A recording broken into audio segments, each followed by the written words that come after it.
Hey guys, SpiderMan Comics here, bringing you my first ever YouTube video to this channel. I want to thank you for taking your time to watch my video. This channel is primarily about Spider-Man, comic books, collectibles, and more. If you're into this type of thing, you're in the right spot. If it isn't, but you want to know a bit more, hey, thank you for stopping by. You might learn a thing or two about a certain character or Spider-Man. Without further ado, let's get into the video. Now, the first two comics that I want to review is the first issue of Spider-Man 2099 and the giant-sized 100 issue first appearance of the Spider Armor. As you can see, both covers have that really shiny look to them. See right there, almost reflects. I want to give a little details and a little information about the first appearance of or not the first appearance, sorry, the first issue of Spider-Man 2099. He did come in a later comic before that, after a lot of fans thought he was a really popular character. He started going up back in 1992, I believe, around that year, because Spider-Man 2099 did come in the year 1992. So these two comics are a bit old. So the giant-sized 100 issue came a year after it, in 1993. So as you can see right there, it's the first issue, 1 November, and then right there, 100. Crazy detail about the Spider Armor is I believe he came out in the comic book first, and then I believe 3 years afterwards he came out in the 1994 classic Spider-Man cartoon that a lot of people remember, that would come out on Fox Kids and stuff like that. That was actually the first time I ever saw the Spider Armor in the cartoon. I saw it and I remember I thought it was so awesome. It was a really nice design, but also it's such a 90s costume.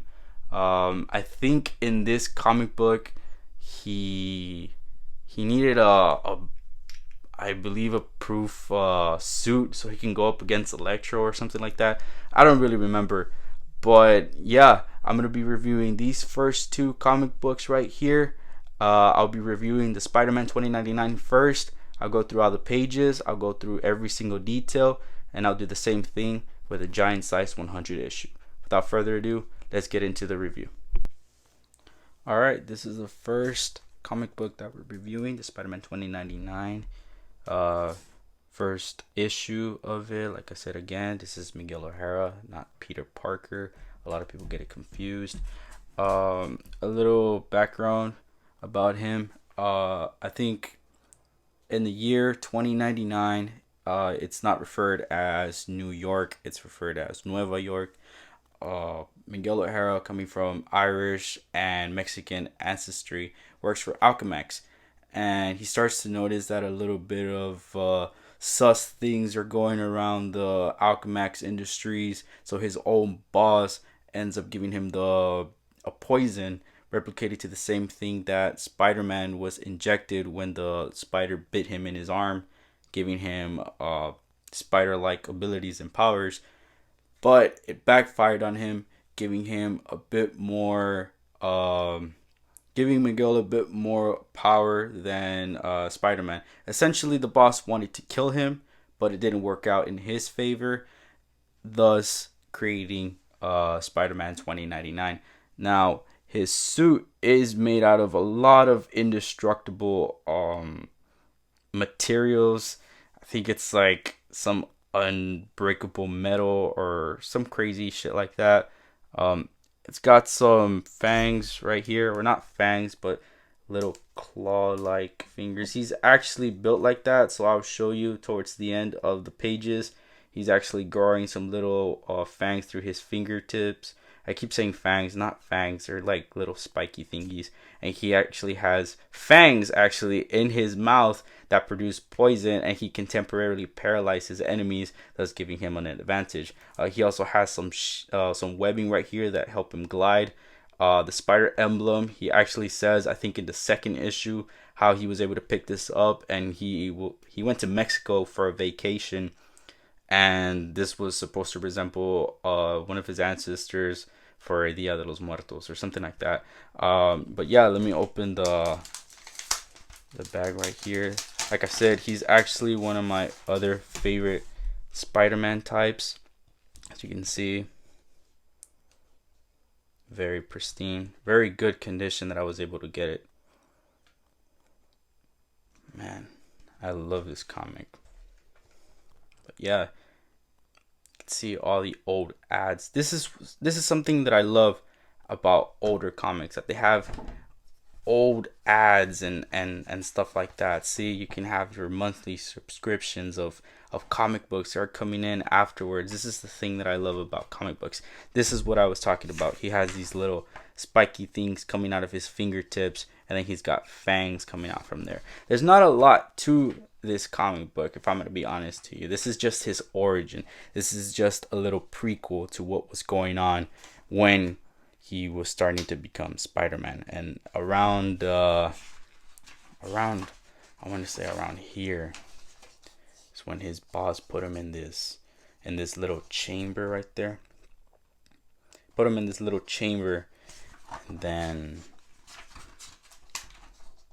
you know, that's his boss right there. He ended up giving him that poison or whatever, trying to kill him.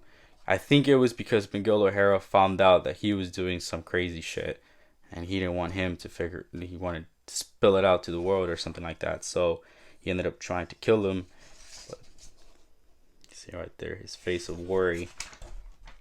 Turn it to that. And at first, it looks kind of crazy. It looks very scary, but yeah, he is a good guy after all. Let's see. It's just the idea that Peter Parker or Spider-Man no longer exists, and he was the stories of back then of this futuristic 2099 New York. But yeah, this comic, like I said, it is in pristine condition. I think if you graded, it's around a 9.4 to a 9.8, depending on the condition and the rarity. Like I said, this is the first issue, so I'm pretty sure there's tons of people that have the same comic and the same quality and all sorts of things like that. Like I've said, this is Spider-Man 29, the first issue. Later on throughout the road, I think I'm going to review every single issue. I have them on the way, actually, just so people are interested in learning more about this Spider-Man. And also, he should be appearing in Into the Spider-Verse Part 2. So if you were a fan of Into the Spider-Verse, the first one, he's coming out in the second movie. So anything related to Spider-Man 2099, a pop, legend, or this comic book, or the first appearance actually, should be skyrocketing up. Not a lot, but a little bit. Now that I'm done with Spider-Man 2099, I think it's time to review my favorite comic book, the Spider Armor. Alright, this is the second comic that we're going to be reviewing in this video. This is the Web of Spider-Man Giant Size 100 issue. The first time I ever saw this costume, it was in the 1994 Spider-Man cartoon. I think it was the last episode, well, the last two episodes of the cartoon. It was when all the Spider-Mans came along. I think it was the Octo Spidey, the Ben Reilly, the Spider Armor Spider-Man, the original Spider-Man, the 6-armed Spider-Man, and another Spider-Man, which turned out to be the actor who plays Spider-Man in that show, Christopher Daniel Barnes. It's a lot of crazy, convoluted stuff. They go up against Spider Carnage, both Goblins, and the Kingpin in the last episode. But this is the original Earth 616 Spider-Man, unlike from the cartoon. Let's put that aside. This came out again in 1993. This is the 100th issue of the Web of Spider-Man. Again, this is something different, not the spectacular nor the amazing. This is just a separate story from the series. I love the cover. The green shines, the armor shines, everything. Even the logo right there, the 30 years of X-Men 1963 to 1993. It's just such an amazing cover. I love the details, everything. I I'm gonna take it out of the bag. I can't. Gotta show you this. It's just so awesome. Even on hand, it feels so clean. And I also got it in a really nice condition, and a really nice price for it online. What you see here, the What If on the Crunch and Munch. This is old. I'm gonna say that again. This is old. Not too old, but it's, see, 1993. Man, I love this one. Even the art on it. See, Fire in the Sky, based on the true story. See how old this is. For the people that know this movie, and for the people that are from that generation, the people that had to order their comic books from here, they know what's going on. I personally never ordered comic books. They stopped doing that around this era, around my era, from the 2001s going up. They stopped doing all of that stuff. See, Three Musketeers is my favorite chocolate, by the way, actually. Just the artwork, everything. I'm going to start rambling about that. But if you are from this era and you had to order comic books from a comic book and you had to do the subscription, please give it a like, man. I would really appreciate it. Yeah, just the artwork and everything around it. It's just so awesome. I forgot the name of this dude. It comes out in Marvel Ultimate Alliance. If you know the name of this dude, just put it in the comment section below. Yeah, see right there, they used to sponsor other comic books right there as well. Mile High Comic Store in Colorado. I never heard of this store, but it's just the detail and the nostalgia that some people might watch. It's just so incredible. I love hearing comic book stories about people, how they got their first comic book and stuff like that. I don't remember mine, but you know, it might be nostalgic for other people. I think this was the Night Watch or something like that. Let's see, it's just crazy, so crazy. And where's the iconic picture of the spider armor? It's around here. This one right here. It's engulfed in flames, and he's just taking everything. This suit was designed for battle. He's able to take fire. He's able to take bullet holes. He doesn't even have bullet holes, sorry. He's able to take bullets. I'm pretty sure he's able to take more than that. But around here is when it breaks. See, he's taking all this damage, but it's not doing too well.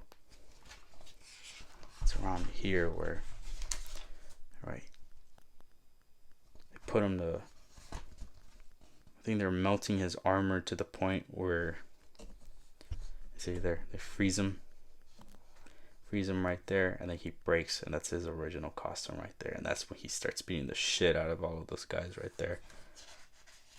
But yeah, man, it's just the design, the art, the detail around every single thing of these old comics. It's just awesome. This is what I love. Just look at that, the red and the shadow around it. It might not be a lot for a lot of people, but it is to me, and it is to other people that love and appreciate these sort of comic books and collectibles and stuff like that. And after that, it just starts to do the origin of where's it at? It's like the Night Watch or something like that. I don't remember, but yeah, this is the giant size 100 issue again, Web of Spider-Man, first appearance of the spider armor. Alright, well, that does it for this review. I want to give a massive thank you to you guys. If you made it this far to this video, I greatly appreciate it. Give it a like if you liked it. I want to know in the comment section below which one was your favorite costume, the Spider-Man 2099 or the spider armor. I will progressively get better at these videos. I should have another video up next week. I'll be reviewing 2 more comic books if that's possible. Like I said, please give it a like if you liked it. Share it to your friends. Let them know that I'm reviewing comic books now. But other than that, peace out, and I'll see you on the next video.